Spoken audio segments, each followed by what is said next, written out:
Items, letter B, letter A, Board of Aldermen's meeting minutes, August the 2nd, 2021, the agenda session meeting, and August the 10th, 2021, the regular meeting minutes. We have a motion to approve the items on the consent agenda. I'll make that motion.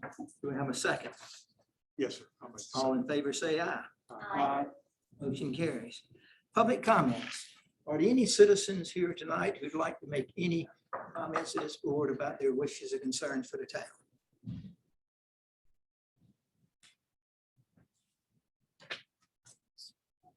Anybody online?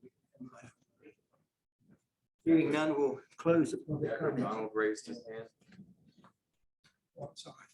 It shows up on the screen. Jack O'Donnell just joined, and he raised his hand. We have a person online who wants to make any comments to this board about their wishes or concerns for the town.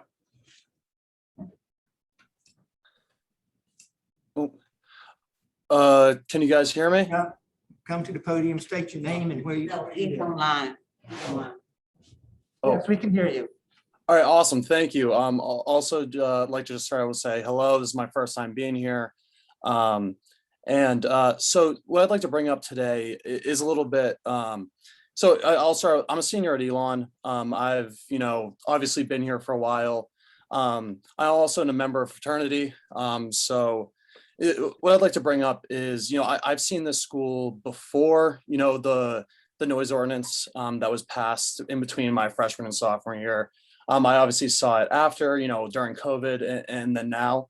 I know this year has been a little bit of a delicate situation in terms of the COVID situation as well as the police situation. But kind of like what I'd just like to bring up is just a little bit of transparency. And I feel like there hasn't been with many of, the fraternity activity off campus and you guys and the Board of Aldermen and the town in general.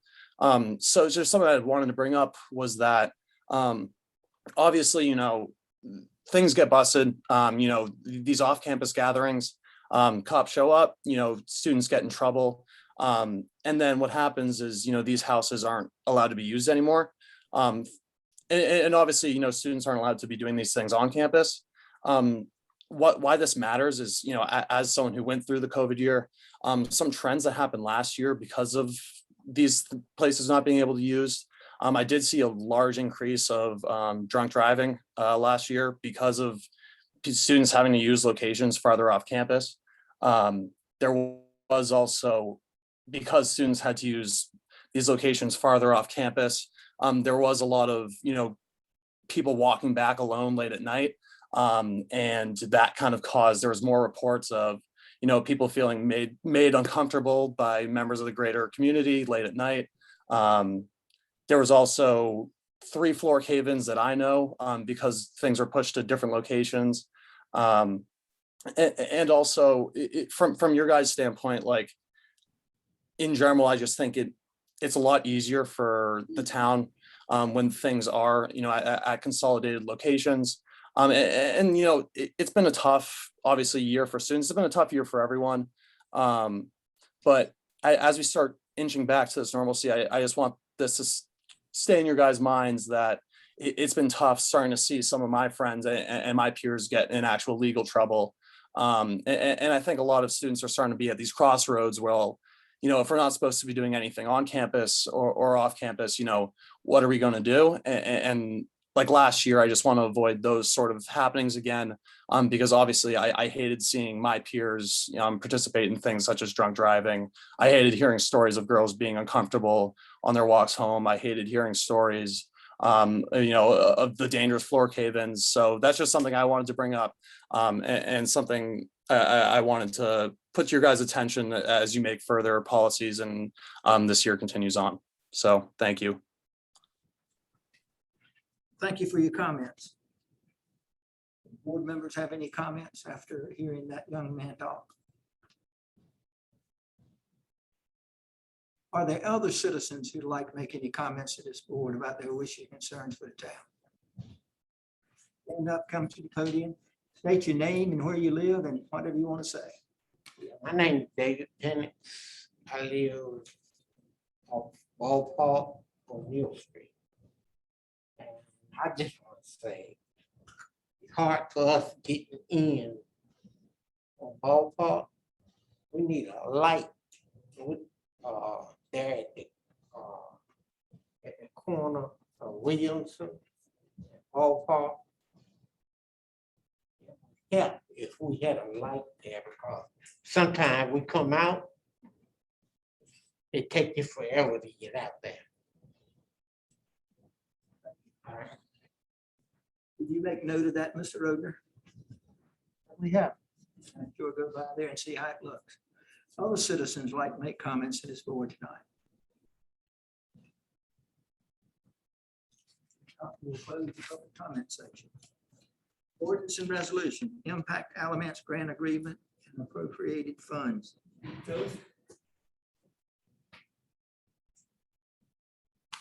I've got you down as talking about this. How do you? Works for me. It's your project.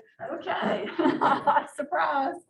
Well, I want to introduce these folks. Renee, Janice, Nancy, David, Lewis are here representing the Morgan Place neighborhood.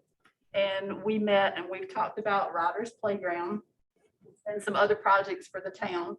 And they wanted to be here tonight to show their support. So Impact Elements has awarded us $50,000 if the board will choose to accept that. The town in my budget put $13,000 for a portion of the project, so $11,000 is still needed to complete the entire project. And Riders Playground for bikes, trikes, and scooters. Give us an update on the use of the playground over there at the park. In Slay Park.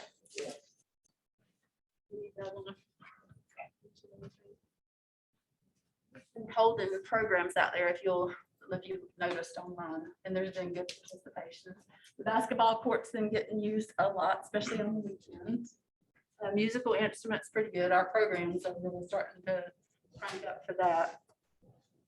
We have some, hopefully, music happening in the near future that we're gonna work together on. I've also used the shelter for meetings, Shelter, yep. for several meetings.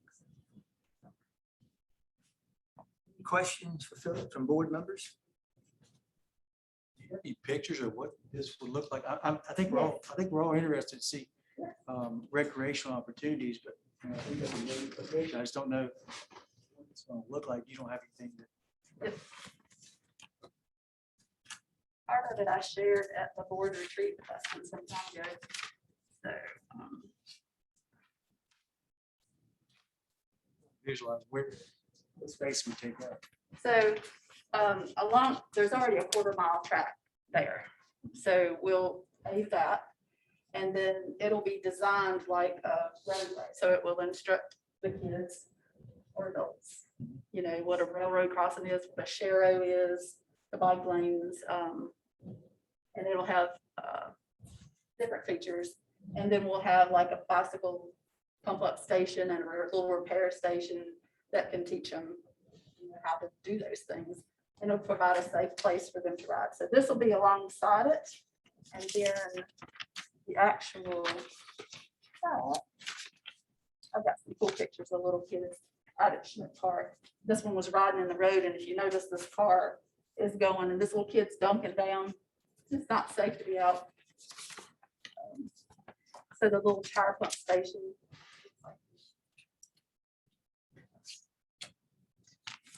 So it will be asphalt because I think we should expect a lot to get that cushy little, but this is kind of the look. And I could email this to you. This is the presentation I did for impact and for these guys. Plans to adding parking capabilities and Yes, we met about that and met with Rich also, looking at some areas. I had it surveyed in June. So we've got a little more space than we thought we had. So we'll need to clean up some brush. There can be some off-road parking, and in the neighborhood, they're also tag teaming it to see if there's areas that we can have access to for parking. some other visions and dreams down the road, right? When the church isn't having events, they've allowed us to have parking there, right? They have, and I talked to the pastor about that, and we mentioned something about maybe there being some fee if it's because now we allow businesses to rent the park. So if it's a large engagement and they wanted to use the park in that church, then they would have the option to add a fee for that parking. If they don't have church functions. Curious, is there parking allowed on the side of the road? Do we permit that? Like if it's an overflow, you have a big crowd, which we hope happens. Does that create problems for the neighbors? Well, I met with Pam and Rich, and we've been talking about how we can do that. On the church side, it says no parking, but on the park side, is not signage, and she's managing what the road will allow. So we're in discussion with that. One of the issues is if we add pavement, if you will, changes the stormwater calculations that we then have to accommodate for. But if we can create parking in areas where we're not creating pavement, so if it's off the edge of the pavement on the grass, there's a grass area where we could use for temporary parking. We can do that at any time without changing the stormwater issues, particularly as you head downstream. So that's kind of where we're focused on at the current point, is to try and get these parking opportunities that don't impact stormwater. Long term, if we decided to create another parking lot, we'd have to deal with a lot of stormwater issues on site and downstream. So we're trying to avoid impacting that right now. Mark may remember this, but the original plan for Slave Park had 38 parking spaces. I went back and looked at that after Pam and Rich and I met. And we've only have 8 parking spaces right now. That's hardly enough to do anything. But if we were able to put in those other parking spaces that were already said that we would do, but we took it off the table because it was going to be too much money at the time. And it was a possible project Public Works could do.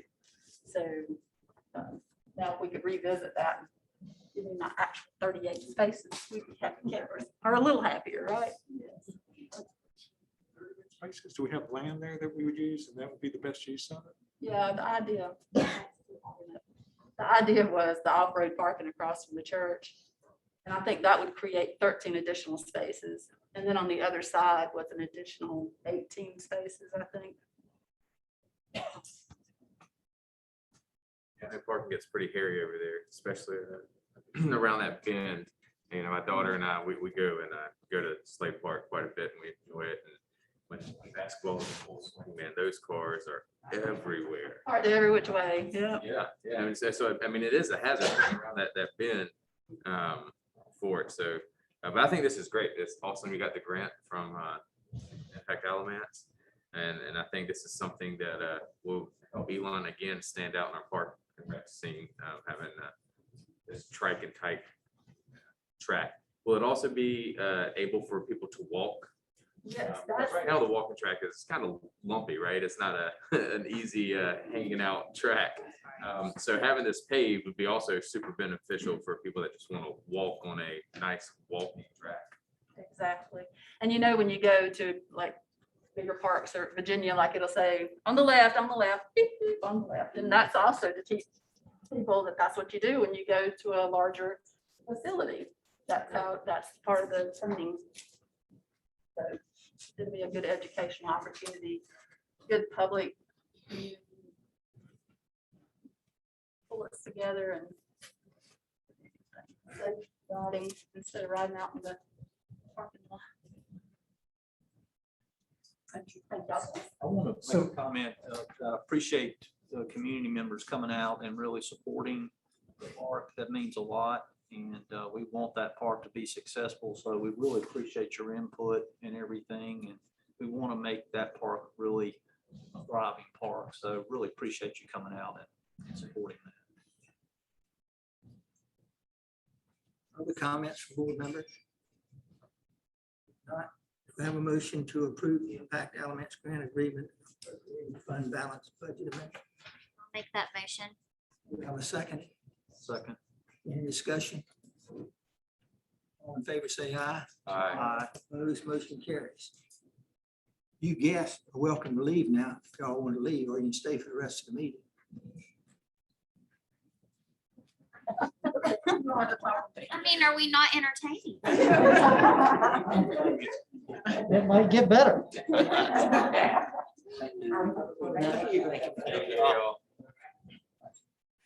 The land development ordinance, next amendment. The campaign and elections. Thank you, Mayor. Last week, we had a public hearing on this item. This would be a text amendment to the land development ordinance to bring our provisions regarding campaign signage in line with state statutes, to bring some clear and concise procedures and requirements that will help both candidates and our code enforcement folks enforce the requirements across the board. So tonight, if the board is prepared to approve that, we would look for approval of the text amendment as well as the consistency statement. Any questions, board members? Not. I have a question, Mayor. I guess my concern is, when would this be effective? Immediately upon the vote. The concern I have with that is the election process started under our old guidelines. And I guess what would be the risk of deferring that until? It's 4 days. It's a 4-day difference in terms of the day that you can put your signs out. It was the Well, I'm not talking 18th. about the days putting the sign, I'm just talking about enacting this change in our ordinances. To me, it's like starting a game and you change the rules midstream. And in all fairness to those people who are running for candidacy or people who didn't run for candidacy, would that have changed their ability to participate in election? Now, I know we're looking at small things, but what would be the harm in putting this in effect after the current election? In my opinion, the harm would be that we're currently not complying with state statutes. And we've been so 10 years? I'm not sure when the statutes changed, so my objective is to bring us in compliance with state statutes. Rich and I did speak about this. We thought we had a window of opportunity to get this in front of you before the actual changes would take place as far as the date. Some of this language has to do with where signs can be placed. And as I said, my objective is to bring us in compliance with state statutes. And just so everybody knows, I brought this up to Pam a few months ago as well, because according to our old restrictions, nobody on this board was in compliance on the last time that we all had signs up, because all of our signs were larger than what was allowed. And for full disclosure, that conversation had nothing to do with us bringing this forward. As a matter of fact, I had spoken with Rich about the fact that when I do get questions about campaign signage, I look at our ordinance and then I pull up the state statute so that I can make sure that I'm giving them all the accurate information. And again, the objective is to bring those two in alliance and to not have confusion for our code enforcement staff about what signs are legal, where are they legal, when are they legal, that it's all very clear and in one place. And I think, just as the moderator, maybe just a little bit, I think we could go ahead and put the new restrictions in place and have it really adhere to the places where you can only put so many signs in a certain place. You can't put them so close to the right of way. All those distance restrictions are going to not harm anybody. If it comes to a sign that's out of compliance, and I think the signs that for our last election were in compliance with the old ordinance, they're just not in compliance with the new one. But for those folks that are out of compliance with the new ordinance and they've already purchased their signs, I don't see giving them a fine. I just see a warning and say, hey, just want to make you aware, and we're not going to be heavy-handed about that. And that way we can kind of accomplish both things at one time. Correct. The intent typically is that code enforcement would pull a sign if it's not in compliance, but there would not be any sort of penalty imposed. So I think that money, that may be. And I agree, because if somebody made purchase, I don't know if they did or not. I know people bought signs based on the current statutes. Could have done a bigger one. I would have done so. The other You question. couldn't purchase signs as small as our former ordinance said. That's what I'm saying. All of us up here all had signs larger than what we were actually allowed to, because you cannot, like, if you go to any of the local printers, they do not print the signs that small. Like, but I'm just saying, like, I've measured, because I think I've had everybody in this room. I think I've had everybody sign in my yard, and I measured. Just making them bigger? Yes, it's, And the other question I had, a clarification on number 6. The maximum number of campaign or election signs on any individual parcel will be limited to 6. Is that 6 of the same campaign sign or 6 total? 6 total. So if for any you have candidate. 8 people running for a campaign and the landowner gave them permission, somebody would have to decide who couldn't put a sign on there. That's the way. Is that state statute? No. That portion is 100% discretionary. And could be changed. And tonight, we're able to answer clarifying questions. I think extended discussion over this should need to reopen a public hearing, which would require new advertisement. All that being said, that last section is entirely at this board's discretion and not statutory. I mean, there are a lot of people who are really political and they support a lot of candidates. Restricting them to 6 signs seems to be somewhat odd. I feel the opposite. I think 6 signs in a single yard is way too many signs. And I will tell you, just by way of clarification, that we did pull the ordinances of some local jurisdictions. The 6 maximum on an individual lot, we borrowed from Burlington's ordinance. Mebane only allows 1 sign per lot, per candidate per lot, and Graham allows 1 sign per candidate per lot. But this would restrict to 6 total signs per lot. We're not just talking about local elections, we're talking about state as well as federal elections. That's correct. And, you know, if you're someone who's really politically inclined, you want to put your candidates on in your yard for all those. And I agree with your point. Nobody wants to see 30 signs in somebody's yard, but 6 seems limiting. Free expression of their rights to do that. Does it pose a safety risk? I don't know that. It's just clutter, just the sight of it, and how probably in residential neighborhood, a lot of folks would say, if you just were to do a general poll, may say, that's just a little overboard right there. I understand your point. They can hang them on the garage, they can stick them on their roof, they can nail them up to the side of the house if they want to, they just can't put them in the yard. I tell them to go express themselves all over the side of the house. As a comment, as Pam said, this was brought up timing wise to get into compliance with state statute. It is part of the LDO, and the LDO is under a major rewrite right now. It is conceivable through that process that the section could be revised again. So if that's an issue, I don't think it would necessarily play into the upcoming election where it is just local races. But that could certainly be something that you pass back to staff to say, take a look at that as you're doing the final rewrite of the LDO with the rewrite committee, and is that something we should be addressing? Money makes a great. Recording in progress.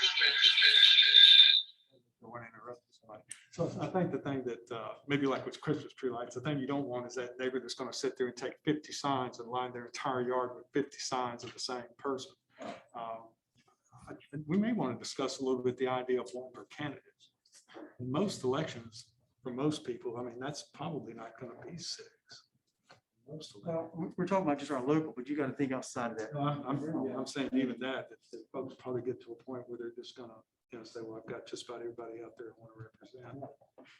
That's a pretty, I mean, we're talking about a window of signs being out there, what, 40 days? 35 days. So it's a lot of eyesores I see out there. Obviously, I'm up for having 50 signs in my yard for my neighbors, but it is the right. well, how about if we start with 6 or start with the number or 1 per candidate and just see if we have what the experience is and just see if we have some folks that kind of express the concern.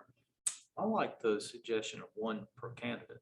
I mean, that to me is fair. I mean, if it is a national, state race, local race, then at that point, if you wanted to do that, you could do that per candidate instead of putting, 10 signs of yours or whatever out there.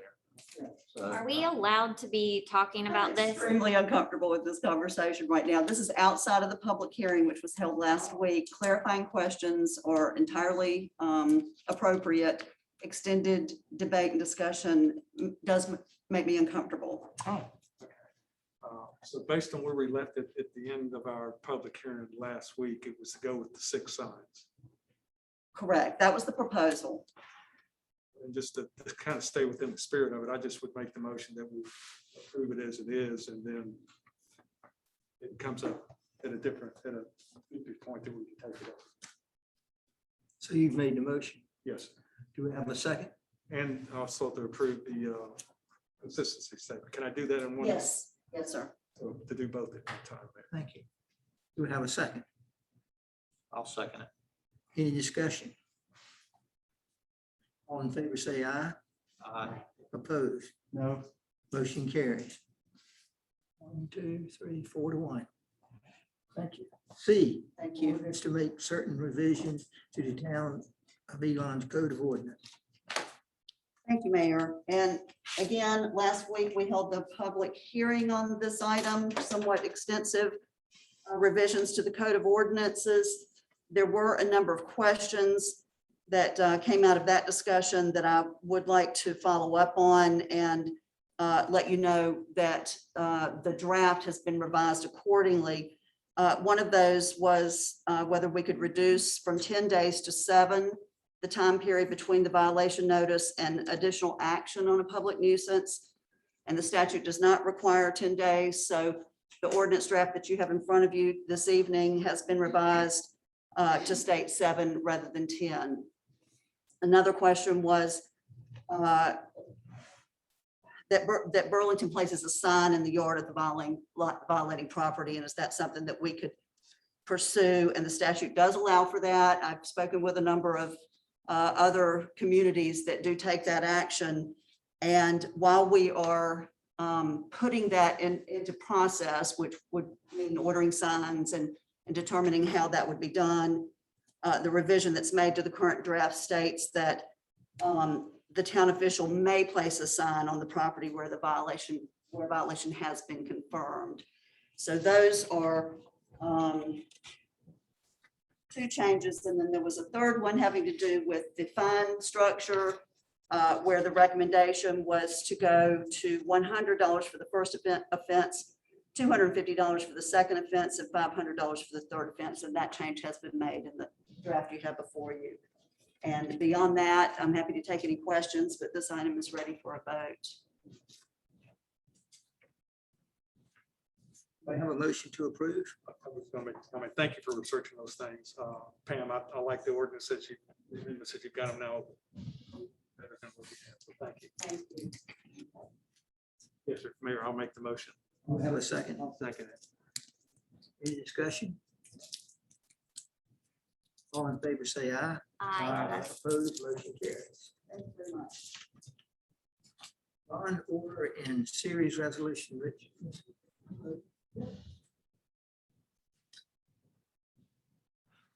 What you have in your packet tonight are the final revisions of the bond order and the general indenture document, the series indenture document. There's also now the final construction agreement and the third-party escrow agreement, which really just talks about once the bonds are issued and we get, the money is available, it's held by the bank. We will get bills submitted to us. We will then approve them, send them to the bank, and the money will get dispersed. And we'll probably go through 4 or 5 bills. The largest one obviously being the purchase from Gibsonville and paying for our bond counsel and the other consultants we've had on this. The money should be all spent by the end of the calendar year. And there will be a digital closing scheduled next week. I will say LGC did approve our application this morning, so we're all in line with them to go ahead and approve this tonight and on the bonds for next week. So if you have any questions, we can certainly talk about it. And it's looking at the bond order resolution, the general indenture, the series indenture, the third-party escrow agreement, and the construction agreement. Then authorizing me to take care of the signatures next week for closing. Questions? Any question? If not, do we have a motion to approve the resolution? I'll make that motion. Do we have a second? Any discussion? All in favor, say aye. Aye. Opposed, motion carries. New business, policy for water and sewer. This policy is to be effective October 1st, since we'll make the switch to monthly billing. The main points are the bills will still be sent out the first of the month. They'll be due by the 15th of the month. If it's not paid by them, we'll add the $5 late fee. Then they'll have 10 more days to pay, and if they haven't paid by then, we'll add the $20 delinquent fee, and the water will be subject to disconnection. So it's just kind of getting in a new routine for the monthly. Any questions or comments from board members? I think we mentioned at last week's meeting that we would be a little first month. Since it is a big change for folks, especially with the 15th, because people were used to it being, even though it's the verbiage is going to say the 15th. Experience won't necessarily be done by then. So I'm in agreement. We should be a little flexible first.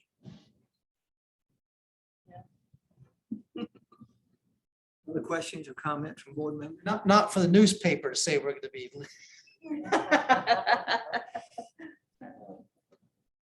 We have a motion to approve the policy for water and sewer. I'll make a motion. Do we have a second? Second. Any discussion? All in favor, say aye. Aye. Opposed, motion carries. Proposed police department incentives. Mr. Roder? Okay. Yeah, you had seen this last week. Had some questions about existing benefit packages for our employees. That document is attached to your packet. And I think that was the main issue that came up was where are we on just general employee benefits? So giving you that information.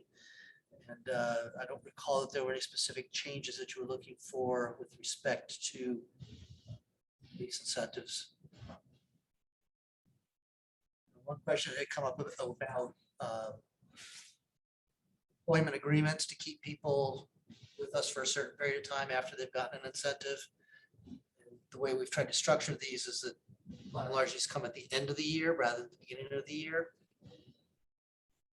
And we don't have contracts with our employees that give them certain, how long they're going to be employed or anything like that. So I would hesitate. Say, all right, we'll give you your education incentive, but you've got to agree to stay with us for 2 more years. You get into implied contracts at that point, and changes the employment relationship from at will to determine a property issue. Any questions or comments from board members? I have a motion to approve the proposed police department incentives. I'll make that motion. Do we have a second? Second. Any discussion? Hearing none, all in favor say aye. Aye. Opposed, motion carries. Rhoda, you up again. Consideration of ordinance and policy review committee. Okay. Had made some changes based on the comments from last week. I will say I had written it up as a 5-member board. Certainly we can, I mean, this is not an ordinance, this is just our policy. We can certainly increase that if the board would like to make it 7, if that allows us to have better representation on there. I would still recommend that the majority of the people on it be residents. So that it does come out of it is more reflective of individual concerns of the town rather than people from, I won't say away, but people who are not necessarily residents and.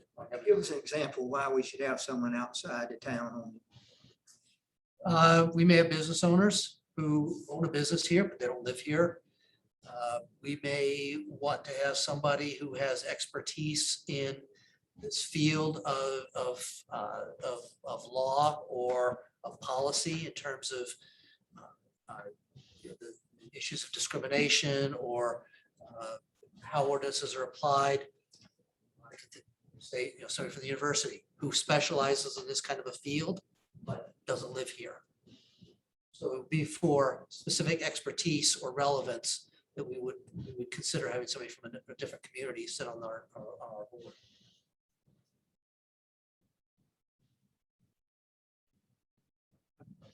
Says it doesn't have to be, but it leave yourself that Yeah. latitude that if you do find somebody who's a really special fit, Yeah. you help, you've got the latitude. I was saying, the language is permissive in terms of board members that you want to appoint, if 1, 2, if, with one, likewise with staff. There it is. No, this is probably something that the committee would decide, but as they kind of organize, most of the committees or boards that we've been on, they've got a set number of meetings you've got to have each year. So you're gonna, I would like to see that you're meeting on a regular schedule that's established, and so they kind of get into that cadence and you can kind of know what you're getting into, and that you also keep it moving forward, that you don't have these lapses. So, and they'll structure this, I'm sure, but also that if you have a committee member who misses 2 out of 12 meetings or 3 out of 12 meetings, that you have those guidelines. But that may be something, Rich, that the committee needs to establish rather than us putting it. Yeah, kind of set up their own a set of bylaws or something like that. But I would like to see them have a set of bylaws that they can then turn back to the board so we can kind of take a look at those and see if it's going to be a good structure. I agree with you. I mean, and I think it should, before we put the application out, state something that we're asking to meet for a year, once a month, or what have you, so they know that what they're getting committed into. They know their obligation. That's fair to them. I really like to just put the Mebans Racial Equity Committee in there. It's a good basis of some language of things like the establishment and purpose. I really like the first line of letter B. The purpose of the committee is to promote and improve human relations and achieve equity among all its citizens in the city. I feel like it's something we can get behind. I'm not saying let's use this verbiage. There's definitely some things in and out of it. But I really like what they're trying to do, that their purpose of looking at. You go down to looking at the duties to make policy recommendations to the city council that will promote and improve human relations and advance equity in the city. That's something that we can get behind, that I feel like this committee can really help move forward. And is this something that we would have to figure out before we start putting applications up for people? Or is this something that we're gonna want this committee to come up with? Is that for us to discuss? I guess right now what you have in front of you is the draft I prepared. If you want to change that, we can certainly change that. And I would think that might be the more appropriate way to do it up front, is say, here's what we think it should, what you should be doing, how you should be operating, so that when we're soliciting people to apply, they have a clear understanding. I think in most cases, the committee takes its direction from the board. Yeah, And you kind of help outline for them what it is you want them to focus on, so they're not running too wide a field, and they can kind of figure out where they need to focus and what they need to pay attention to. So I think all those are helpful things for that committee to know what their parameters are, and also for the individual members to know, again, what we just talked about, what they're getting into, what their commitment is, and then decide for themselves. Can I, based on what I'm tasked with here, is that something I think I can do? Right. So I think those are all helpful things for the committee to have ahead of time. and I suppose, we could be, if the board wants to put out like a solicitation letter, we are looking for people to do X, Y, and Z. You could grab this, that kind of language and put it in the solicitation letter as that's put together. It concerns me, or confused me, and maybe somebody can clarify what we're trying to accomplish here. If you look at Mevin's committee, it talks about equity, it talks about a lot of things about reviewing how things are decided about the town and the board. And it talks about qualifications, someone who has human relationship experience or some other qualifications. And, I thought our purpose was to review our policies and ordinances. And as we know, we're in the process of reviewing our LMO now, which is not complete, and it may be not done until mid next year. We don't know. We may have a better feel for that, how long that's going to take. So if we formulate a committee that started in January, what do we have for them to review? Because right now, the LMO, I think the LDO would be kind of a waste of time to review that, unless someone else disagrees. Until that's finished, what other policies and ordinances would they focus on that would have the biggest gain? Because the last thing you want to do as a former group is chomping at the bit to get started, and we don't really have anything other than our water bill policies or how we pick up trash or whatever we do from a maintenance standpoint. So I think it's important, if we're going to put this committee together, that there is a good bit of work that has to be done, and not something, well, 6 months down the road, we'll have more for you to review. Because I think that'll heal the interest of our volunteers and forming that. So I think we need to be clear about what, like you said, what are their expectations from the board? What's their mandate? What's outside of that scope? We have ordinances, we have, local ordinances we've adopted that come under police powers. So looking at those operating policies of the police department, operating policies of the town, how this building is open to the public, when is it closed? It can be anything and everything, and to some extent. There may be certain things, how we manage the money for the town. Probably not going to focus on that because that doesn't affect individuals. How we structure our capital plan, where we spend our money, how we spend our money. How does the police department do its job? I will say on the LDO that my initial thought was what you had said, well, we're going to rewrite it all, but we are rewriting it all. And maybe there are issues in our LDO that need to be called out to be addressed in the LMO. So, there may be value in. And I see your point, but we've already designated a group of citizens to participate on the LMO now.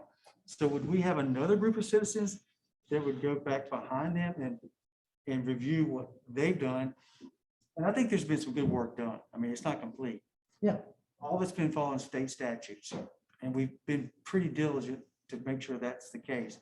So I guess I'm concerned about this LMO group saying, why did you have us spend our year and a half or more? And now you're going to have another committee that's going to come back behind us. And I guess I'd ask the question, is that any different than a member of the public coming to an LMO meeting to talk about what the committee is doing? It's still a public process. This is a group that is being charged with a certain specific focus. And, and they may look at it and say, yeah, we're not interested in looking at the LDO. Okay, or the LO, that's fine.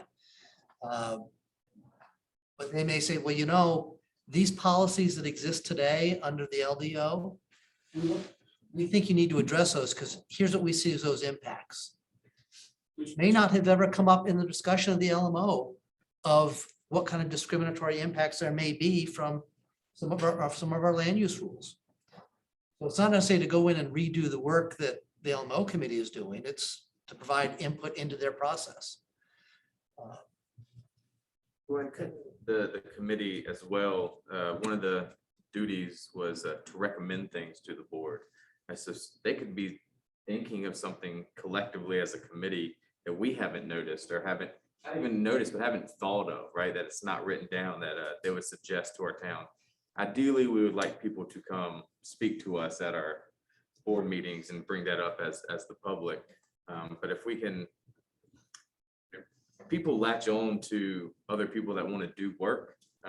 So if we have this committee that is focused on bettering their community, and if maybe we don't have to change any of our ordinances and the language is good, but maybe there's something that they would like to see to the town. Now they have, instead of standing at the podium where, when somebody speaks there, we listen, we don't always respond, but if there's a committee that brings something to us, there's more of that connection to us, and the community maybe may feel like they're being more involved. And, that's the ultimate goal, is to get all residents and people involved with our town.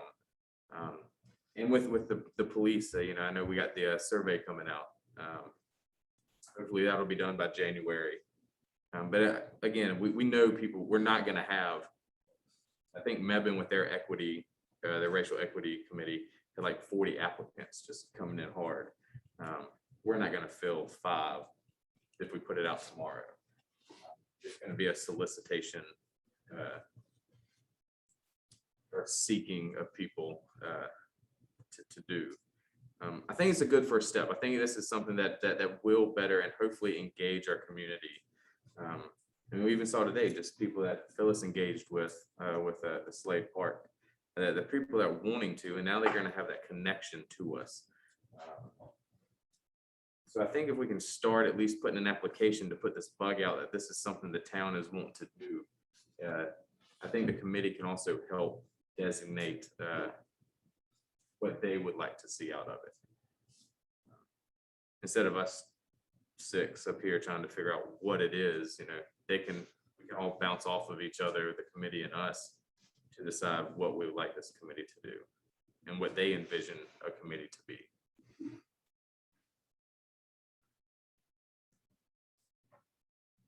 Other comments from board members?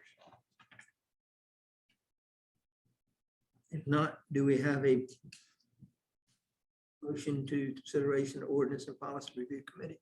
I'll make that motion. Do we have a second? Any discussion? All in favor, say aye. All right. Opposed? Motion carries. Policy changes.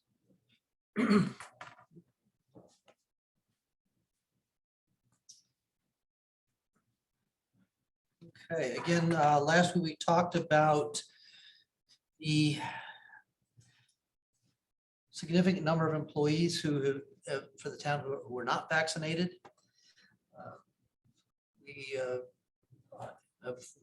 We've had another positive test this week. So we've now gone through, I think, 5 or 6 employees over the last month and a half or so tested positive and have been out for multiple weeks. We wrote the recommendation based on your comments last week to give an option of a cash incentive of $200 or 2 weeks paid leave. And I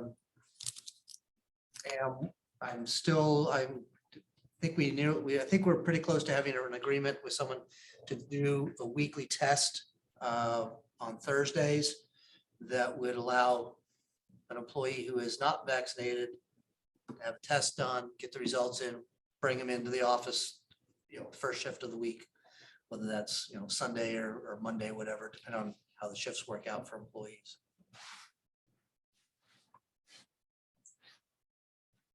And I think those are the big issues that we talked about last week. Just a point of clarification, the 2 days paid leave, which would not apply to those who have already been vaccinated, it would just be the cash. Or is it for both groups? Both groups would have their choice. I wrote it both, only because we had talked about giving the incentive to folks who didn't have vaccines and not wanting to penalize people who got vaccines early. Yes, sir. Okay, thank you. I just misread it, I guess. When would this go in effect? Do you- A question. We have so many days off now. If you give them 2 more, how quickly do they have to use their time off? Do you give them up at the end of the year, or does it all go over, or what? The way our general policy is right now, that if people have in excess of 240 hours at the end of the fiscal year, it rolls into sick time. So they don't carry over more than 240. We can certainly put a time frame on these 2 days and say, you need to use them within 3 months or 4, whatever it is. So it get them to use it rather than have it roll into sick time.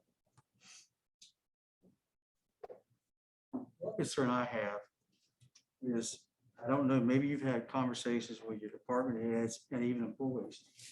And you say there's roughly 47% of the people on our staff that have been vaccinated. Is that correct? So do we really think that putting this incentive out there is going to persuade them? Because the risk is we don't, but then we give a benefit to someone who's already taken the action that we want him to do. We get nothing out of that as a return. I'm afraid that's what's going to happen. If you said, hey, you haven't got vaccine for whatever reason, personal, medical, or philosophically, is $200 going to change their mind? And I don't think it will. I just don't think it will. So we're going to end up paying money out for something that's already been accomplished. The county didn't do that. Alamance County didn't do that. No. I don't know if any other municipalities have done that. As a taxpayer, if we're going to give $6,000 away as a benefit, as we talked about what the benefits are, and it's a one-time benefit payment, I just don't see us getting much traction out of it. That's just my personal opinion. Have there been any rumors among staff about this? If word leaked out? And has anybody heard any reaction? No one's told me any rumors, but I'm sure it's out. I haven't gotten any reaction from anybody. No. I haven't gone out and surveyed people. You're absolutely right. I mean, this is it's maybe a fool's errand, and trying to convince people to get vaccine. My initial thought was to require everybody to get vaccinated. It's perfectly legal. The federal government's now doing it. Corporations are doing it. It's becoming a requirement under OSHA to do it. We would be small enough that we wouldn't be hit by the OSHA requirement. But I look at this 2 ways. One, we have a duty to our residents to provide services, and we can't do that if we have a significant number of people who are out sick. I also do it from the position of, we have a responsibility to our employees. We provide them with safety equipment to go out on fires. We provide them with equipment to go out on police calls when they're going down in manholes. Part of our job is to keep our employees safe. And if we just ignore this issue of COVID, we're not doing what we should be doing to keep our employees safe. My preference initially was to require vaccines. I was convinced that was not the best approach. This was an alternative. I don't know what else to do. I'm not willing to throw up my hands and say, all right, we're willing to have, You know, more people get sick every week.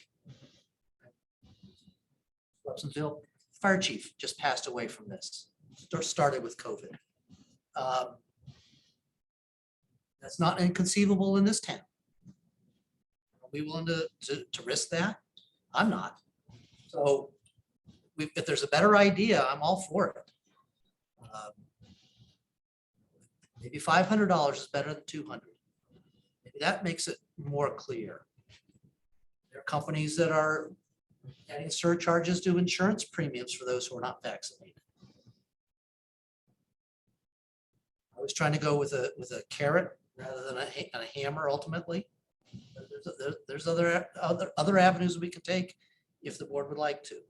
Worst case scenario, if no one gets the COVID shot, you're just rewarding the employees who did. That might not be bad. That may not be bad.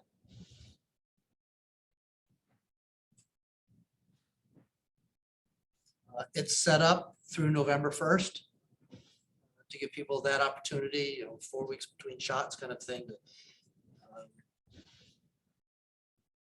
November 1st, what's happening, we may have a different answer at that point without incentives. And as that at times say, all right, fine, couldn't convince you, now we're going to make you. November 1st. So the question, the option B is, if those folks said, I refuse to do that, I resign. Yep. We're no better off if they had COVID. We lost our employees. They all quit. As opposed to. I didn't do it. I'm not recommending a requirement right now. As opposed to those people who may feel like I had COVID, I've got natural immunity. Why do you want me to take a vaccine? And that's the argument we can have all day. When you start, and what we've seen is you start mandating something, people push back. They feel like their freedoms are taken away.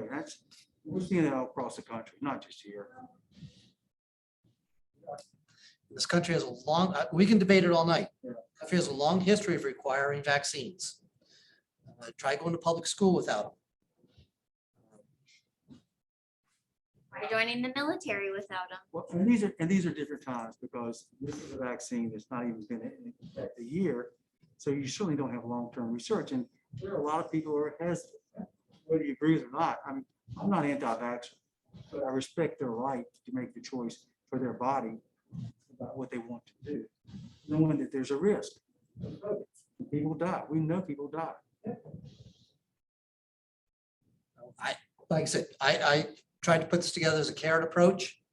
The board wants to not do anything, then we won't do anything. If we want to try a harder approach, we can try a harder approach. How would you reward the people that have already been vaccinated? We pass this, they get $200 or 2 days off. Yep. I mean, tomorrow morning, you send an email out to the entire staff and say, you have 2 weeks to show me your vaccination card and then you get it? Or are we gonna seek out, are you gonna walk around with $200 in your hands and try to pay it to the people that's got vaccinated? And how long will we do it? Just going on the stint of what like Monty was saying, like how long do we put that $6,000 out there? So potentially we might only have half of the 53% of the staff collect the $200. The way it's worded right now is that employees, in order to get the benefit, get the incentive, would have to show us vaccination, completed vaccination. So presumably those employees who've already gotten both their vaccine, their shots, come in and show it to us and they'd be credited with whatever that option is. Those employees who have not been vaccinated will establish a 2-week time period. That's fine, whatever it is. Then you need to start bringing us test results or you're not coming to work. And they decide to get vaccinated, they bring us in their card, then they're going to be tested, they get the benefit. If they don't, then this policy is in place until it's not. Yeah, but what about the people that have been vaccinated? How long are we gonna let that? We can put a time frame on it. So you've got 2 weeks to come in with your proof of vaccine in order to claim the benefit. Yeah. Places don't require you to show your card. They'll make you do a attestation. Sign a attestation that you were vaccinated or you weren't. That's what my employer does. That, Oh. I have a or feeling your choose not to. employer will be changing that very soon. Maybe, maybe not, but some of that stuff hadn't been ruled. I mean, who's gonna pay for the testing if they don't? What do you do? Who's gonna pay for the testing? Says the All these town. businesses. There's a lot of questions out there that the government, quite frankly, doesn't have answers. I mean, testing is still no cost. State runs testing programs, county does at no cost, so there are home tests. If someone can't get to where they need to be and need to do a home test, they can do a home test. And follow up with with a regular text if need be. I mean, there's opportunities to be tested at no cost. And I'm not concerned about that part of it.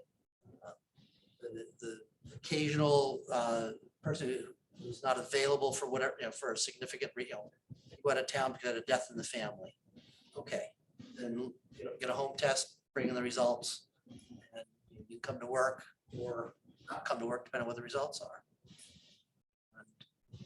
And my preference would be to reimburse them for that cost if that was a reason why they couldn't go for a free test. I think that'll happen often.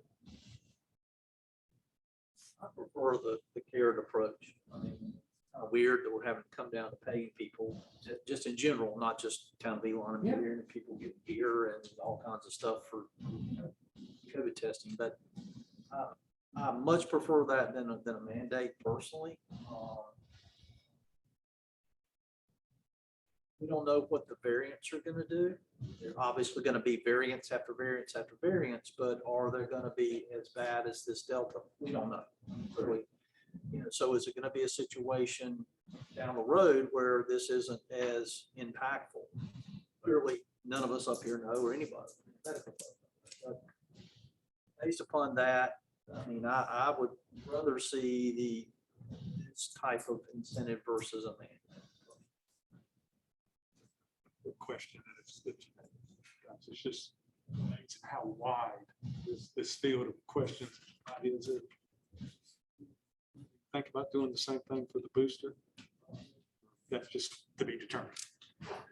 Because there is the next thing that you say that you really need to have to really, and to everybody's point up here, gosh, you can split it either way. It's just really tough to figure out which way all this is going. So I would say the answer too soon. just wait to see. Nobody's eligible for it quite yet anyway. And too soon. That's what's so maddening about this. I mean, you get these so-called authorities that come out one day and say, it's just got to be this way. And then dadgum, you give them about 3 days and they turn around and say, well, it's really got to be this way. And I think that's what's so maddening about all of this. Unfortunately. I'll make a comment just in general. My wife works with the health department. She's a nurse and she gave me my shot. Yeah. Did a great job. Mine too. Great job. And she, when they were asking for folks to come Saturday from like 8 to 12:30 over in Graham, they had some type of event over there. I don't really know. They set up the tents, they have people there, they have all their stations, they're very organized with it. I asked her, I said, how many shots did y'all do? 1. I was at an event recently with the health department and 3 people got it done. And that's my point. I think people who are going to get the shot need to do so. The ones that haven't, unless they have a loved one die from it, are less motivated. And that's just human nature. Yeah, and I think you make a good point there. And I think with this last round of folks passing away, we'll probably make that decision for them. The fellow that you were speaking with, his daughter works over. That may make a difference. Maybe some folks that didn't. I mean, I don't know that. We've had 1 or 2 folks in our fire department who have started their vaccine process because of that. Yeah. had some recent vaccinations in other departments as well, recent meaning of the last 1 to 2 months for various reasons. So I think there are incentives, sometimes personal incentives that people have that motivate them, and this would just be one additional tool. I mean, by definition, what is in front of us is a mandate. Because we are saying you either have to be vaccinated or you have to test. It's not a condition of employment, but it's technically saying you have to be, You have you an have to option. subject yourself to A or B. You have an option. So what happens if they don't? So they don't come to work. They don't get paid, or they take their time. Well, the board does not have to vote on this. We can just postpone it and see what happens. I'm not, I mean, this won't be implemented without a board vote. Yeah. So if you choose not to vote on it, then, then we hope for the best. See if you get a I motion. personally like, I agree with Mark, the carrot approach. I like this incentive. Let's put it out there.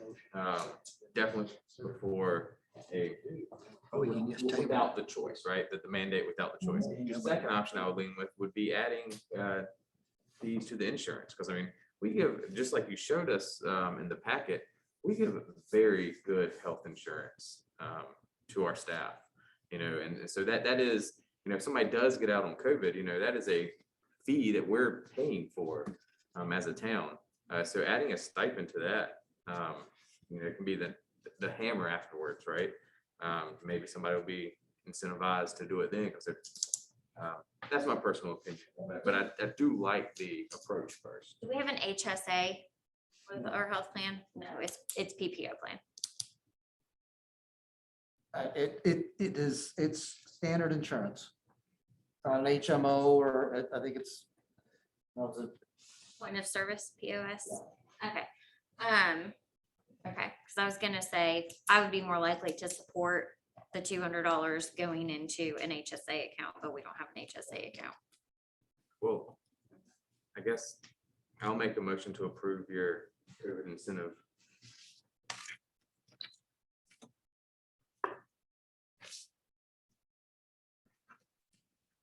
We have a second. I'll second that motion. Any discussion?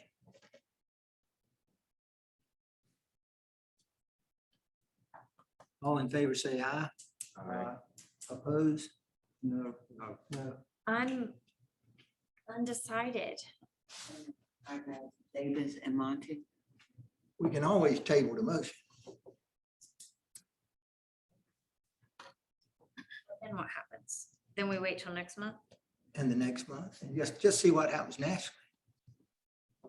Yeah, you don't have to vote on it. You can table it and let things develop and see if there's more information that comes out. I think Mr. Roedner was just saying, kind of given the situation, he felt like he needed to put something forward, and we appreciate him doing that because he's thinking forward in terms of being a have to, that we have to. He's just expressing a desire that he thinks if we get any benefit out of this, it's worth it. And it's up to us to say, well, that's a great thought, but maybe we'd like to take a little more time and think about it, or see whether the developments come around. I think the way I look at it is, obviously if someone were to get COVID or exposed, they have to be quarantined. We're paying for time off, basically. If you were to consider, okay, in order to avoid that expense to the town, if you were to get vaccinated and we were to offer vacation time off, that kind of offsets, if they get vaccine, our hope is they don't have to be out for those 10 or 14 days later on. That's the only way you can look at it. That's the carrot. The carrot is we can give you 2 days, or you can take 10 days off, and you don't know how long that's going to be, because you could be 14 days, and then you're going to eat into your vacation. Can get into a huge rabbit hole. Yeah. Things we don't really know. And here's the thing. If this vaccine were a total deterrent to getting COVID, it would be one thing. Yeah. It's absolutely not. And now it does lessen the effects potentially. And by the way, I've been vaccinated. I'm not anti-vax. I am very much choice, it should be the person's choice. I will go ahead and say that. That's the reason I didn't want, any type of mandate. But from a standpoint of, does this guarantee that someone will not get COVID and be out due to COVID? And the answer is absolutely not, period. End of discussion. Just like the flu, we could go on and on for this. I mean, this COVID is going to be around for, long, long, long time. I mean, hopefully it's going to be a much less of a severe illness for folks, but I think it is going to be around for a while. Does getting the vaccine lessen your chances of dying? Absolutely, of what they know right now, but it certainly doesn't. I've got just in my district, which is 8 branches, I've got probably 7 people right now that have had the vaccine that have COVID. Now, are they seriously ill? No, they're not, but they have to, they're still out. To Monty's point, so for example, someone who is vaccinated, if they are exposed, they do not have to quarantine. Which goes back to that business continuity standpoint, right? So, okay, you know your kid has COVID, you can still work. Unless they become symptomatic. Yeah, unless something changes, which who knows. I don't know, I'm hesitant because I don't think that the quote unquote incentive is going to affect our numbers. But I also don't want to lose staff from a mandate. So that's why, but I have to vote on it. If you put it up for a motion. I don't think you can abstain, No, I can't. If I do, it's a no. or we can take it off the, or we can. How does that work? We already started the motion, but I don't know. Back and You got an open vote, yeah. and I don't know if we can go back and table it now. I'll vote yay. Or, Well, okay, no, no, I don't vote yet. Take it back. I'm not trying to change anything. What I was gonna say was, the other part of this that we haven't talked about was COVID sick leave, which the federal government did under FMLA, that expired in December. We provided FMLA sick or COVID sick leave through the end of June. And the question was whether we want to provide another round of COVID sick leave. And so I just want to make sure that was not lost. We kind of got off on We're one. still offering it to everyone, regardless of vaccination status. That's how it's written right now. But, so let me just go back to what I just said then. So then technically, we are rewarding people for not getting a vaccination because Pam, I'm gonna go away from Pam. Emily, if Emily, who is vaccinated, is exposed, Emily doesn't get 40 hours off of work. But Jerry, if he's not vaccinated and he gets exposed, he does get 40 hours off of work. It's true. Is that? Well, I just It's on here. told Emily, if she votes no, kills it, but we can always bring it up again. If he votes yes, then I don't think we can bring it up again because we've already passed it. Well, it's just a policy. You can change a policy later. But what I don't want to do is pass something and then change our minds. Yeah. Because as soon as you pass it, all the employees are going to say, yes, I'm gonna get $200. And then all of a sudden you say, no, you're not. We decide to take it back. So I guess that with it deadlocked, is there something to change that makes it palatable, or is it? No cash, but vacation time. That's fine. I mean, I'm not saying I'm gonna change my vote. Yeah. But I mean,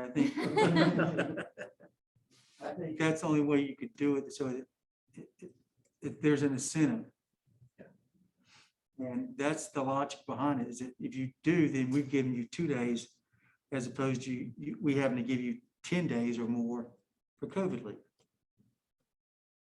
Are we allowed to ask any staff members questions about this policy? Well, I don't see why not. On the head, yeah. With the 2 days off, I'd say we have a lot of long-term employees who have so much time, it's not gonna make a difference to them. at But all. is They're- $200 once it's taxed really make a difference either? That's, I mean, it sounds nice, like, oh yeah, I got a $200, vaccination bonus, but It's after 120 taxes, It's $120. does it, I mean, yeah, and I didn't think like that person who's been here forever. I think like, somebody else who's like, oh, I'd love 2 more days off, but if they don't need time off, then that doesn't matter. And those people who've been here a really long time, they're probably a higher earner than somebody else, and $200 is not going. So Do would any. would it make you, if the 40 hours for COVID sick leave, it was 40 hours for the vaccinated, then 20 hours for the unvaccinated? Is that something that is adding to that incentive? I don't know. I don't know what EEOC says about that. I know what EEOC says about everything else on here, but I don't know about that. For us, we give up to 10 days as needed, as determined by a medical professional, if they are positive. They do not get it for exposure, and they do not get it for, like if somebody in their household is sick and they have to care for them. They have to be positive. We also have like a 20-member task force that meets every day on this topic, so not once a month. In all transparency, I voted yes, but I'll tell you, the only reason I voted yes is because I don't want to, I'm not in favor of mandate. Am I dead set on the 200? No. I mean, could I go either way? I mean, I'm not trying to waffle here, but I'm just saying the only reason that I did that was because I'm not in favor of a mandate. So. Is there any way for us to have more data related to our staff to make the decision? I mean, could we call a special meeting in 2 weeks? I mean, y'all are like, shut up, Emily.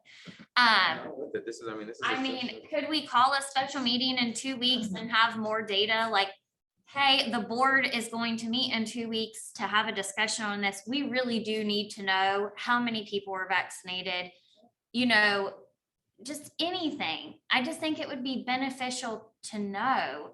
I mean, that's one of the things that my former employer did. Like, before they made any decision, they knew exactly how many people.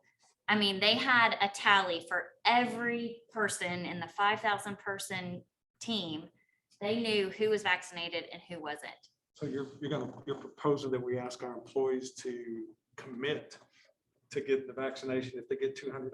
Well, we don't really know. No, I think she should ask them if they've been vaccinated or Yeah, not. I don't think you're gonna ask them a health question. Yes, you can. I don't think you can. You can. You can ask them. I mean, A business can. Maybe we should check. yeah, it's not a HIPAA violation. Check with our attorney and see if we can ask our employees a health related question. Do you remember what the answer was on the Hubit seminar this morning? So we can ask a health-related question, but we cannot give the information out. But you can from a. We you can share consolidate it. Personal information. You can share population-based information.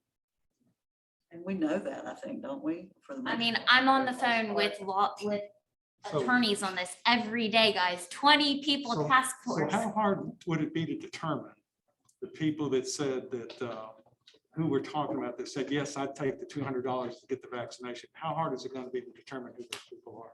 If you surveyed them, we know exactly who they are. They're the ones who don't have the vaccination. I mean, if you did an anonymous But we survey. don't know who has it and who doesn't. I mean, we've asked, but some people have not given an answer. I just think there's enough ambiguity here that we're just going in circles.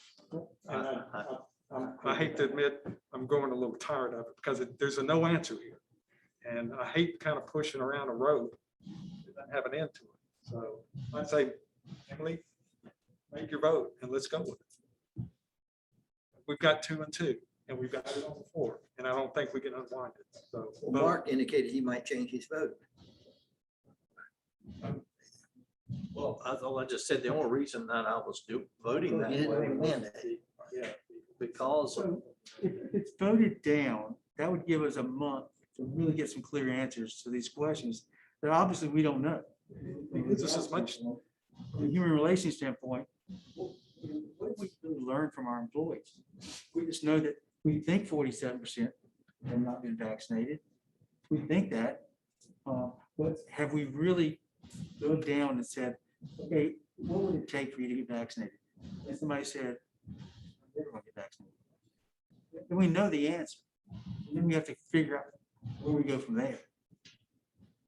I like so I've brought up the motion because I wanted to get to a vote, so we can, instead, not push rope, let's move and see where we go. But I also like the thought of us being leaders of the town I personally want to see our staff protected, and that we do have a due diligence to try to protect them. We don't know the best way. We're all learning. We know that the unvaccinated, this $200 will come from the relief fund, right? And maybe if people do decide to leave, this is a place people want to work where they know everybody's vaccinated. Like, what if we did have 100% of people to be vaccinated? This is far from, well, we can run in circles of hypotheticals with this, right?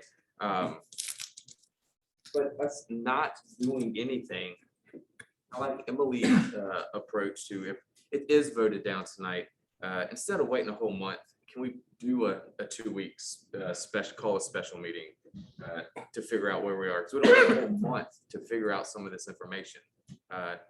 We just wait another month where we can keep pushing this back, but who knows? Will we get a outbreak in the public works department? Will we get an outbreak in the fire department again? And Mark said it's not going to prevent we know people that's been vaccinated that has gotten COVID. But right now, I personally feel that the vaccination is a barrier and a help to protect our staff. And maybe we lose staff because about half of our staff is unvaccinated. People don't want to be around unvaccinated people. Who knows, right? But if it's voted down tonight, which I'm not fighting for or against it, I would like to do a 2-week special meeting so we don't have to wait an entire month to do this again, because COVID's not waiting, right? And I don't feel like we can wait a month for something. I think 2 weeks is enough time for the questions we've asked the staff for numbers to find out and figure out, and department heads talk to their staff members. We'll get that information that we need to help us make a better decision. And I will say, I've done this before, but based upon the discussion, I'm changing my vote. Now we have a. Okay, I'll vote no. So, But I would like to propose in my no vote that we do have another discussion with some additional data on our staff. And if I can just ask everybody to really think about the time off. Because, I mean, I looked at this extensively last week, and I didn't even think about the fact that technically we're rewarding people for not getting vaccinated if they get sick, because we're saying, oh, you get time off, or if they're exposed, you get time off, but your colleague doesn't because they're vaccinated. So currently then, with this no vote, somebody catches COVID, they got to use their own sick days for their time off. Can we retroactive that? If we come back in 2 weeks and we decide that we want to do this, That's kind of a choice, isn't it, though? I mean, they've chosen not to get vaccinated. They know that they don't qualify for the time off. It comes out of their sick leave, so they kind of made that choice. Everybody who has tested positive,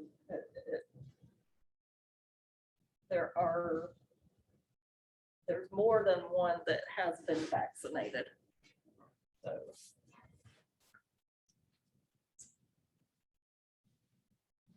It's just, Well, if I count the vote, the motion fails. I need a roll call on the votes, please. It was yes, everybody else was no. Everybody got that? I mean, honestly, I just wasn't ready to vote. I wanted to talk about it a little bit more, but And are there specific questions for staff that you're interested in us pushing out? I mean, I would like to know if they would be encouraged by $200 or 2 additional days off. And would the 40 hours of sick time being lost and them having to use their time, but if they have tons of sick time and they're unvaccinated, it's not gonna matter. If it's a newer employee that doesn't have the time, it would matter. So the question would be, could we legally, if you gave them a survey that was anonymous, they asked 3 questions. One, are you vaccinated, partially vaccinated? If not, what would it take? Would cash incentive be enough to urge you for vacation time? Well, nothing's going to change my mind. If they will do that in an anonymous manner, that will give you a pretty good data to say, okay, we really have 60% of our employees are vaccinated. We check to vaccinated. But if it's anonymous, then you don't know who didn't take the survey. And if you want, it's such a small sample Well, if you give size. each person one, and then if only 50% return back, gives you at least some data, some idea. I think we have that now though, right? I mean, we have some dated information about of 29 employees we know who are vaccinated. How did you know that? They showed us their cards. Voluntarily, okay. And there may be more that say it's none of your business, but I got vaccinated. And we have several who had that response to us. Right. So it may not be as bad as we think it is. So we know of 29. Would it be helpful to have a medical doctor come and talk to the staff, or like a webinar about it where they can ask questions of a medical person? Would that be, do you think that would be helpful? Do you think that they have questions, or do you think it's just, this is what I believe?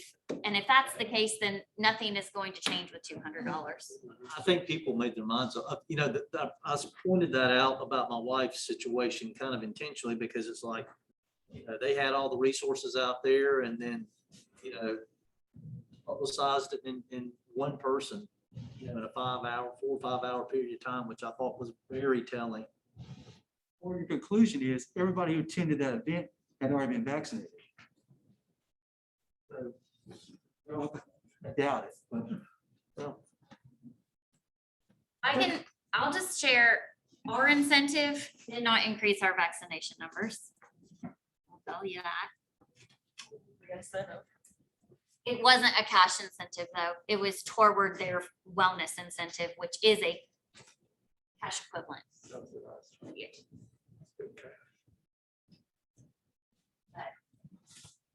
We just, it didn't change anything. The other thought about that as we were as we were having a discussion was, if we pay the folks who have already been vaccinated, or we give them 2 days off. Say we do that to all 60 employees choose the 2 days off, we've lost 3 months of work. 120 days worth of work. It's a what vacation. have we lost from COVID from those days they've been out? And that's the offset, you know, would you lose that much or more? Would it be confined to one person? So again, it's the thing that we started maybe at the beginning of the discussion, saying that it's just so wide and so confusing. Yeah, well, maybe there's no incentive, and we just, everybody has to test every Thursday. It's just the thing that has to do, vaccinated or not vaccinated, we're testing everybody to make sure our staff doesn't get sick, so we can continue functioning as a town. That's a measure that says we're sure about your health, sure about you being able to come to work every day. We take some measures to help protect you and to help protect the town. So, I mean, that one has some positive aspects to it, not nearly as much as the maybe wanderings about the rest of it, but it may be a good start. Let's start with the testing. And then to the other folks' point, try to gather some more data.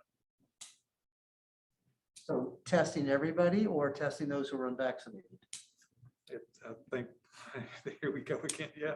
Well, I don't know, it's the perfect question, yeah, you don't want to I think you have to test everybody, don't you? Because with the variant, anybody can get it. We said vaccinated people get it, so you can't assume just because you're vaccinated, Yeah. if you're not a carrier or you're not, you don't have it. So, Isn't that an administrative nightmare? Yes. Only for our finance director. I mean,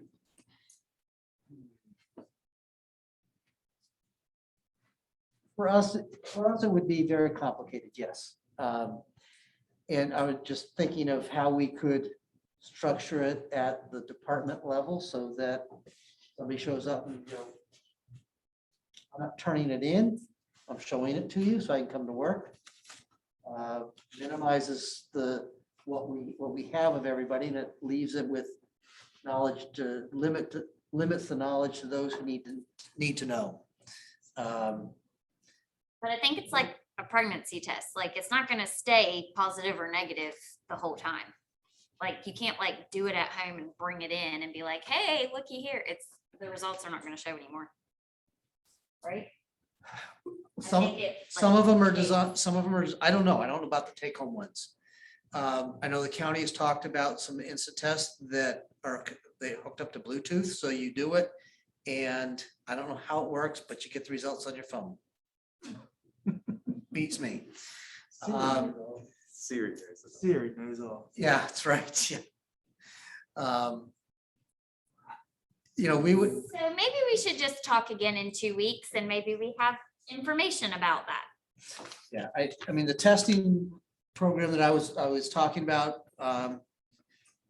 we'd be doubling our impact on this existing program. I would need to see if that would actually work or not, or whether we'd have to set something up on our own. Through, Optum, I know, is doing a state program where they're doing testing, or figure out how we can work with ARMC or the county or something like that for routine testing. I'd like to know if it's legally, could you make people who aren't vaccinated be tested? Because in essence, you pointed them out as being unvaccinated Yes. to the rest of the colleagues.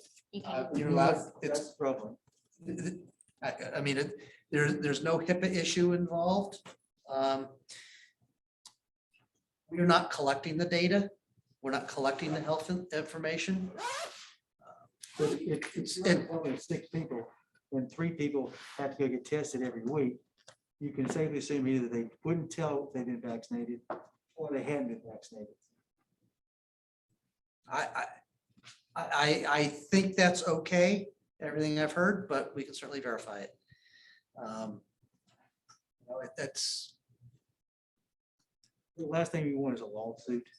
well, but none of the lawsuits, and we're not the only places dealing with this. And I'll say, none of the lawsuits have been successful with respect to vaccines or testing or anything like that, or masks for that matter.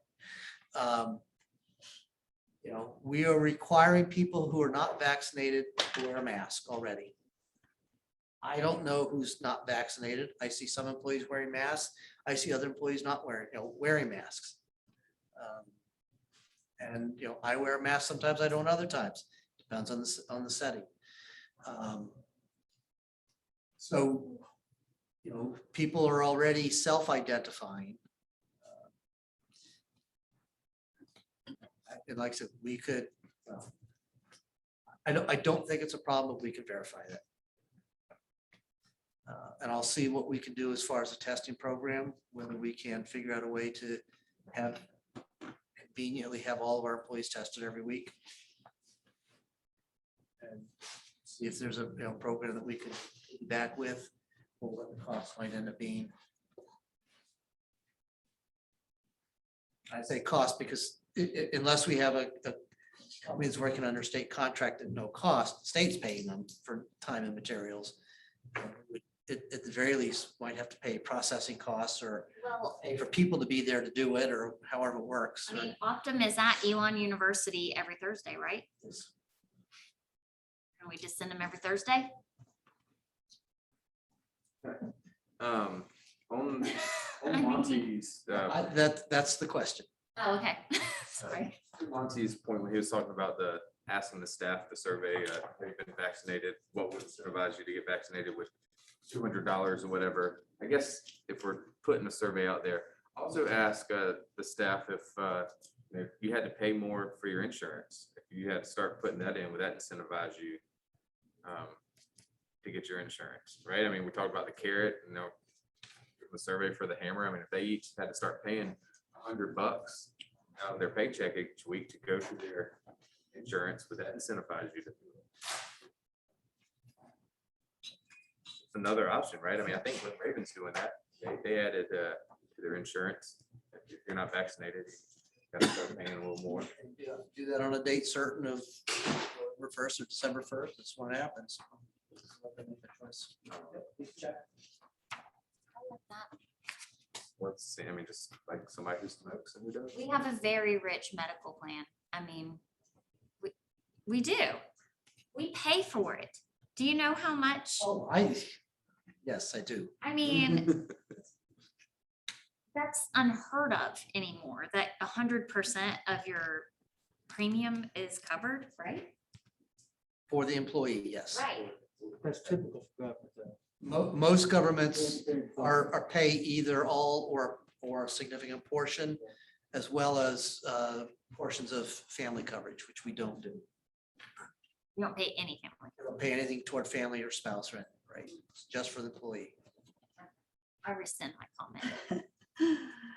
These two have worked extremely hard to keep our medical and other benefits top notch as much as they can. And it does help keep us competitive, particularly with the private sector where we can't compete with salary.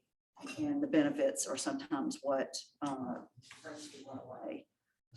And they've worked very hard to keep our benefits at a high level. And for that, that's why I bring that up. Well, I don't see us making any progress on this. Policy change has been defeated. Thank you for bringing this up. If you hadn't brought it up, we wouldn't have had all this. So we wouldn't have had all this fun, right? Okay, let's see. County managers report. All right, I'll try to be quick. New police officer started this week, Steve Alderin. Comes to us via Burlington. He's got 3 years of experience and everybody's thrilled that he's here. And I think he's pretty happy to be here as well. Friday night music is Hindsight Bluegrass. They'll be under the tent on West College starting at 6. Next Monday evening at 6 p.m., there is a public meeting with the Downtown Advisory Committee looking at initial concepts of the West College Avenue Plaza. And we're asking for everybody to show up, take a look, give us feedback as we get ready to take that feedback and finalize design to bring to this board later this year for your When was that date, Rich? I'm sorry. Monday, 20th at 6 p.m. And at 4 p.m. next Monday night, we have an event at Beth Schmidt Park dedicating the playground. Make sure you send all the board members emails on both of them. I will do that. For anybody who may be paying attention online, police department is in the midst of the public information portion of a strategic plan. And they are looking for resident input from the town's homepage. Right at the top of the screen, there's a more info when you see our police chief smiling face. And you can go to the public survey or the resident survey to fill out and provide that information. And likewise, Haggard Avenue, we are doing the next 2 phases of our core study on Haggard Avenue. And there's a link also on our homepage for people who might want to stay abreast of that process, attend the meetings when they're being held and provide information when needed. So a lot going on.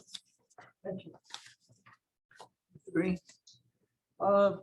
Since she's here tonight, I want to publicly recognize Phyllis and say what a good job she's doing in Parks and Rec. I know I haven't had really the recognition meetings lately, but do a great job. You and your staff do an awesome job. And, I'm glad that you were able to get some folks together from ballpark area. I think that's a really good thing and get some input with that. So great job, Phyllis. And Chief, you did I saw your interview, something popped up on my phone at work today. And I saw your interview with, I think it was 12, Channel 12. Yeah, you did a good job. Not my forte, but taking one for the team. Yeah, that's right. That's all. Mr. Ray? I want to thank the staff, it's trying times, especially trying to navigate through COVID. The homework you had last week, Pam, thank you for the updates on the ordinances and getting that done. Sorry, we went astray on the political sign. I didn't really speak up then. But to Monty's point about the 6 signs, so 2022 election, potentially have 13 signs in your yard from US Senate all the way down to school boards. That's 1 for each candidate, which is, quite a bit. And I want to thank my board members. So this discussion on COVID, we don't know the right answer. We can't pretend to know the right answer. We got to go what's in our good faith and how we feel the best way to protect our town, our citizens, and our staff. I appreciate the dialogue. I hope we each leave here and look into on our own. I know we designate a lot of homework to the staff to figure out what's the incentive, the staff heads or the department heads to figure out what their staff would like. But let's us also look to see what we feel like we could do to help our town. Or if there's something we came across in this article, hey, that this town's doing this, something we can pitch in on the effort because we're all in this together. And I look forward to the park at 4, recognizing Ron. That is going to be a nice recognition. I know my kid will enjoy getting to run on the Ryan Klepsick Park playground. She's all about that. But other than that, I hope we can figure out what we do with this COVID sooner than a month. Thanks, guys. That's it. Sharp? Oh, man, let me get my list. No. I just want to say that the new picnic tables look great downtown. I'm gonna save this for another time, but just putting it on your radar that it would be nice to have an update on the bike, pedestrian, and lighting plan. As someone who rode their bike here today, I'm looking outside and noticing that it's dark. And the last time I had to ride home in the dark, it was not safe at all. So just wondering where we are on that. I'm not sure if we've done additional updates as part of that plan or if there were any additional ones in the budget for this year. So just an update on that might be worthwhile. And yeah, I agree. I'm sorry that I talked so much about COVID, but again, I live and breathe this from 8 to sometimes 8 p.m. at night. And nobody has the right answers. So yeah. I'll look forward to a meeting in a couple weeks. Yeah, I want to thank the citizens who came out. I think it's always important to have citizens come out and show support or opposition to things. I think it's encouraging to see them come out. I think what we're going to do to that community, I hope enhances it more than it has now. I appreciate that. I also want to thank the staff for patience and being with this board. Obviously, there's a lot of things we've asked of you and we questioned things. And I think at the end of the day, we all want to achieve the same thing, to make sure that we're doing the right thing, make sure we're not trying to make decisions hastily, but well thought out of. I think that's important as leaders. We have to make decisions, but sometimes we have to do it on our timetable and not necessarily pressure from some outside entity. I appreciate our journalist being here today. I think it's nice to have a coverage there. And I appreciate Phyllis. I think what you've done at the park is going to be tremendous. I appreciate you going initiative to getting the Elements grants. I think it's going to add value to our town. Appreciate the work our police department does. I'd be interested to see how the surveys are going, what we can do. And to Quinn's point, I think we got elected by constituents. And I think it's important that not necessarily we wait for them to come to us, but we need to interact with them as best we can. We all have neighbors, but last I checked, we all have people live around us. Talk to those people, get feedback from them. You may not agree with them, but at least you're getting a pulse, your finger on the pulse. Because if we don't, we're doing ourselves a disservice to our community. Listen, you may not agree with everyone, but listen to those people. We all received a letter from a citizen this week, and I reached out to her and offered to speak with her and listen to her concerns. And I actually asked her to come attend some of these meetings, because I think that's where you really kind of see what really is important. So with that, that's all I've got, Mayor. Yes, sir. All the board members have made some good points and appreciate them recognizing the staff for the hard work that they do. I think that's something we should never let go unnoticed. And a couple of things real quickly. We're really glad to see SPC land over here at Sunoco building, what that could bring in terms of that building being occupied and having some new employment in our town. So that was an exciting thing to see. Mac Williams was excited about it, even though he had nothing to do with it. That's right. That's a credit, right? And it was the best possible economic development project because there was no incentives involved. They like the space, they like the town, they like the access, everything about it was something that they liked. So that was a good win.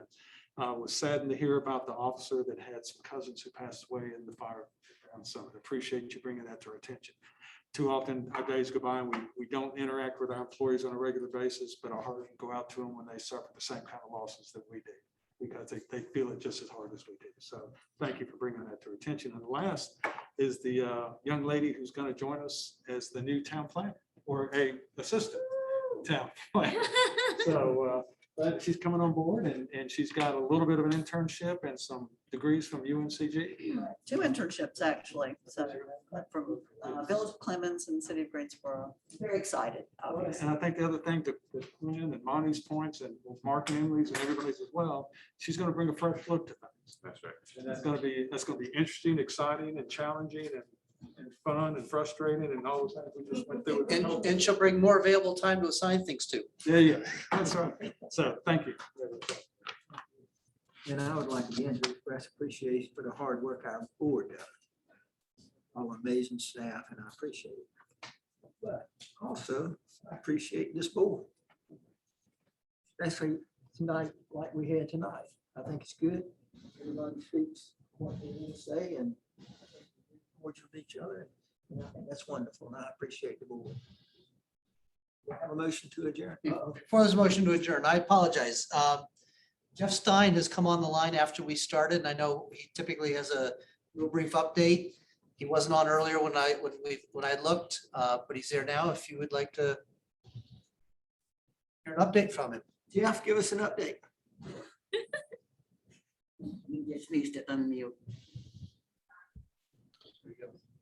Is he there? Just what I want to be right after you've given the call to end the meeting. I will just say that the committee meetings between the university and the town are going great. I think we don't call them committees, we call them groups, but there are these 6 or 7 groups that are meeting regularly after our initial meetings with Monty and Davis and Pam and Rich. So those are rolling. We continue testing on campus for vaccinated and unvaccinated students, faculty, and staff. You probably saw that we had commencement for our 2020 students and their families. About 700 plus of those 2020 graduates and their families came back over Labor Day weekend. That was a very successful weekend, provided some great closure for those folks. And we've got family weekend coming up at the end of this month. And as you probably know, we remain wearing masks indoors on campus and strongly encouraging outdoors when folks are in crowded areas or unable to distance. And then certainly I'd take any questions, but that's a real quick update so you can move on with your evening. Yeah. You forgot to mention the football team won. That's right. How could I forget Mayor Coach Talley? I understand the App State game is sold out. I think we had 350 tickets for Elon and we sold all those. Thank you, Jeff. Do you have a motion to adjourn? Have a motion. Do we have a second? All in favor, say aye. Aye. Opposed, we stand adjourned. Ma'am, I got a question. Yes. Talk about so many signs. Rich, something I saw